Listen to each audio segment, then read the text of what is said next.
ಲೋಕಾಪುರ ಧಾರವಾಡ ಮಾರ್ಗಕ್ಕಾಗಿ ಶೀಘ್ರದಲ್ಲೇ ಮತ್ತೆ ಪ್ರತಿಭಟನೆ. ಕುತ್ಬುದ್ದೀನ್ ಖಾಜಿ. ಲೋಕಾಪುರ ರಾಮದುರ್ಗ ಸೌದತ್ತಿ ಮಾರ್ಗವಾಗಿ ಧಾರವಾಡ ನೂತನ ರೈಲ್ವೆ ಮಾರ್ಗಕ್ಕಾಗಿ ಶೀಘ್ರದಲ್ಲೇ ಮತ್ತೆ ಹೋರಾಟ ಮಾಡಲಾಗುವುದು ಎಂದು ರಾಜ್ಯ ರೈಲ್ವೆ ಅಭಿವೃದ್ಧಿ ಹೋರಾಟ ಸಮಿತಿ ರಾಜ್ಯಾಧ್ಯಕ್ಷರಾದ ಕುತ್ಬುದ್ದೀನ್ ಖಾಜಿ ಅವರು ತಿಳಿಸಿದರು. ಇತ್ತೀಚೆಗೆ ಖಾಜಿ ಅವರು ಕುಡ್ಚಿ ರೈಲ್ವೆ ನಿಲ್ದಾಣ ಎದುರು ಬಾಗಲಕೋಟೆ ಕುಡ್ಚಿ ಮಾರ್ಗ ಕಾಮಗಾರಿ ಸೇರಿ ವಿವಿಧ ಬೇಡಿಕೆಗಳಿಗೆ ಸತ್ಯಾಗ್ರಹವನ್ನು ಯಶಸ್ವಿಯಾಗಿ ನಡೆಸಿ ಕಾಮಗಾರಿ ಪ್ರಾರಂಭಕ್ಕೆ ಕಾರಣರಾಗಿದ್ದಾರೆ. ಆದ್ದರಿಂದ ಬುಧವಾರ ಬಾಗಲಕೋಟೆ ನಗರದಲ್ಲಿ ರಾಮದುರ್ಗ ರೈಲು ಹೋರಾಟ ಕ್ರಿಯಾ ಸಮಿತಿ ಮುಖಂಡ ಎಂಕೆ ಯಾದವಾಡ್ ಅವರು ಕುತ್ಬುದ್ದೀನ್ ಖಾಜಿ ಅವರಿಗೆ ಸನ್ಮಾನಿಸುವ ಮೂಲಕ ಅಭಿನಂದಿಸಿದರು. ಸನ್ಮಾನ ಸ್ವೀಕರಿಸಿದ ನಂತರ ಕುತ್ಬುದ್ದೀನ್ ಖಾಜಿ ಅವರು ಮಾತನಾಡಿ, ಇವತ್ತು ನನಗೆ ರಾಮದುರ್ಗ ರೈಲು ಹೋರಾಟ ಕ್ರಿಯಾ ಸಮಿತಿಯ ಮುಖಂಡರಾದ ಎಂಕೆ ಯಾದವಾಡ ಅವರು ಭೇಟಿಯಾಗಿ ಸನ್ಮಾನಿಸಿ ಗೌರವಿಸಿದ್ದಕ್ಕಾಗಿ ಅವರಿಗೆ ಧನ್ಯವಾದಗಳು. ಈಗಾಗಲೇ ಲೋಕಾಪುರದಿಂದ ಧಾರವಾಡ ನೂತನ ರೈಲ್ವೆ ಮಾರ್ಗಕ್ಕಾಗಿ ರಾಮದುರ್ಗ ಬಂದ್ ಆಚರಣೆ ಮತ್ತು ಸೌದತ್ತಿಯಲ್ಲಿ ಅರೆಬೆತ್ತಲೆ ಮೆರವಣಿಗೆ ನಡೆಸುವ ಮೂಲಕ ಸರ್ಕಾರಗಳ ಮೇಲೆ ಒತ್ತಡ ತರುವ ಕೆಲಸ ಮಾಡಲಾಗಿದೆ ಮತ್ತು ಪತ್ರ ಚಳುವಳಿಯೂ ಚಾಲ್ತಿಯಲ್ಲಿದೆ. ಸದ್ಯದಲ್ಲೇ ಕೇಂದ್ರ ಸರ್ಕಾರದ ಬಜೆಟ್ ಕೂಡ ನಡೆಯಲಿದೆ. ಆದ್ದರಿಂದ ಸರ್ಕಾರದ ಮೇಲೆ ಇನ್ನಷ್ಟು ಒತ್ತಡ ತಂದು ಮುಂಬರುವ ಕೇಂದ್ರ ಬಜೆಟ್ನಲ್ಲಿ ಲೋಕಾಪುರ ಟು ಧಾರವಾಡ ಮಾರ್ಗಕ್ಕೆ ಅನುಮೋದನೆ ನೀಡುವ ಜೊತೆಗೆ ಅನುದಾನ ಘೋಷಣೆ ಮಾಡಲು ಒತ್ತಾಯಿಸಿ ಮುಂದಿನ ದಿನಗಳಲ್ಲಿ ರಾಮದುರ್ಗ ಸೌದತ್ತಿ ಪಟ್ಟಣಗಳಲ್ಲಿ ಮತ್ತೆ ಪ್ರತಿಭಟನೆಗಳನ್ನು ನಡೆಸಲು ತೀರ್ಮಾನಿಸಲಾಗಿದೆ. ಅದರ ಪೂರ್ವಭಾವಿಯಾಗಿ ರೂಪುರೇಷೆಗಳ ಕುರಿತು ಇವತ್ತು ಚರ್ಚಿಸಲಾಯಿತು. ಆದ್ದರಿಂದ ಈ ಭಾಗದ ಜನರು ಪ್ರತಿ ಬಾರಿಯಂತೆ ಈ ಬಾರಿಯೂ ನಮ್ಮ ರೈಲು ಹೋರಾಟ ಸಮಿತಿಗೆ ಬೆಂಬಲ ನೀಡಿ ಪ್ರತಿಭಟನೆಗಳಲ್ಲಿ ಹೆಚ್ಚಿನ ಸಂಖ್ಯೆಯಲ್ಲಿ ಪಾಲ್ಗೊಂಡು ಸರ್ಕಾರದ ಮೇಲೆ ಒತ್ತಡ ತರುವ ಮೂಲಕ ಯೋಜನೆ ಅನುಷ್ಠಾನಕ್ಕಾಗಿ ಸಹಕರಿಸಬೇಕು ಎಂದು ಹೇಳಿದರು. ವರದಿ ಅಫ್ತಾಬ್ ಸರ್ಮುಲ್ಲಾ, ಬಾಗಲಕೋಟೆ. ನಮ್ಮ ರಾಮದುರ್ಗ ತಾಲೂಕಿನ ಪ್ರಗತಿಪರ ಚಿಂತಕರು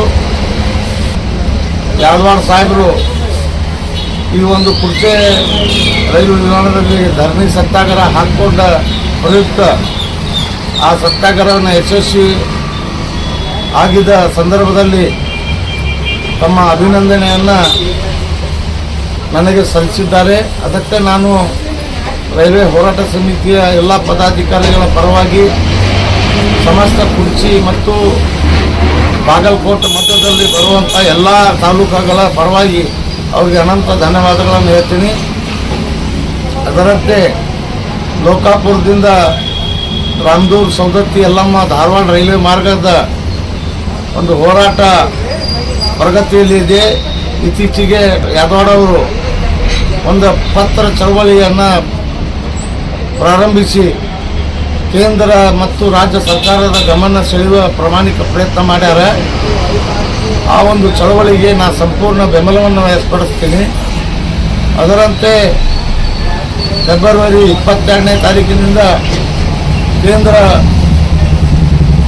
ಮುಂಗಡ ಪತ್ರವನ್ನು ಪ್ರಾರಂಭವಾಗಲಿದೆ. ಲೋಕಾಪುರ ಧಾರವಾಡ ರೈಲ್ವೆ ಮಾರ್ಗ ಆ ಒಂದು ಕೇಂದ್ರ ಮುಂಗಡ ಪತ್ರದಲ್ಲಿ ಅನುಷ್ಠಾನಗೊಳಿಸುವ ಚಿಂತನೆಯನ್ನು ಇವತ್ತು ನಾವು ಚರ್ಚಿಸಿದೆವು. ಆ ಚರ್ಚೆಯ ಅನುಸಾರವಾಗಿ ರಾಮದುರ್ಗ, ಸಿರ್ಸಂಗಿ ಮತ್ತು ಸೌದತ್ತಿಯಲ್ಲಿ ಸೂರ್ಯಬಾನ್ ಈ ಭಾಗದಲ್ಲಿ ಕೆಲವೊಂದು ಸಭೆಗಳನ್ನು ಮಾಡಿ ಜನರ ಅಭಿಪ್ರಾಯವನ್ನು ಸಂಗ್ರಹಿಸಿ ಮುಂದಿನ ಹೋರಾಟದ ರೂಪರೇಷೆಗಳನ್ನು ರೂಪಿಸಲಾಗುವುದು. ಕಾರಣ ಯಾವತ್ತು ರಾಮದುರ್ಗ, ಸೌದತ್ತಿ, ಸೂರ್ಯಬಾನ್, ಸಿರ್ಸಂಗಿ ಭಾಗದ ಜನ ಆ ಒಂದು ಸರ್ಕಾರದ ಮೇಲೆ ಪ್ರಭಾವ ಮತ್ತು ಪರಿಣಾಮ ಬೀರುವ ನಿಟ್ಟಿನೊಳಗೆ ಯಾವ ರೀತಿ ಹೋರಾಟ ಮಾಡಬೇಕು ಅನ್ನುವಂಥದ್ದನ್ನು ಗಂಭೀರವಾಗಿ ಚಿಂತಿಸಬೇಕು. ಸರಳ ಬಿಟ್ಟರೆ ಕೆಲಸ ಆಗಂಗಿಲ್ಲ. ಈಗ ನೂರಾರು ವರ್ಷಗಳಿಂದ ಆ ರೈಲ್ವೆ ಮಾರ್ಗ ಆಗಬೇಕಂತೇಳಿ ನಮ್ಮ ಹಿರಿಯರು ಕನಸು ಕಂಡಿದ್ದರು. ಆದರೆ ಕನಸು ನೆನಸು ಆಗಲಿಲ್ಲ.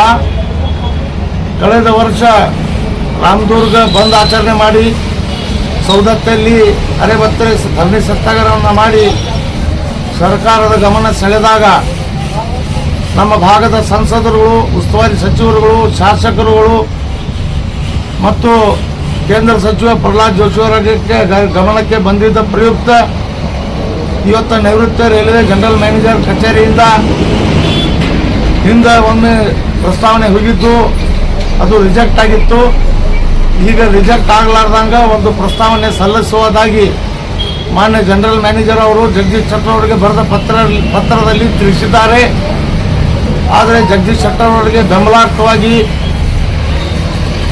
ನಾವು ನಮ್ಮ ಭಾಗದೊಳಗೆ ಜನ ಜಾಗೃತಿ ಅಭಿಯಾನ ಮಾಡಿ ಸರ್ಕಾರದ ಮೇಲೆ ಒತ್ತಡ ತರುವ ನಿಟ್ಟಿನಲ್ಲಿ ಜನಾಂದೋಲನ ಮಾಡುವ ಅವಶ್ಯಕತೆ ಇದೆ.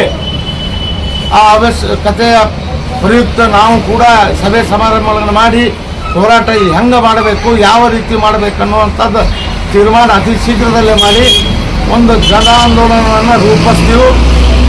ಎಲ್ಲರೂ ಜನ ಸಾಥ್ ಕೊಡಬೇಕು. ತನ್ನ ಮನದಿಂದ ನಿರಾಸಕ್ತಿ ತೋರಬಾರದು. ಯೋಜನೆ ಅನುಮೋದನೆ ಸಿಗುವವರೆಗೂ ನಾವು ಹೋರಾಟ ಮಾಡಬೇಕು.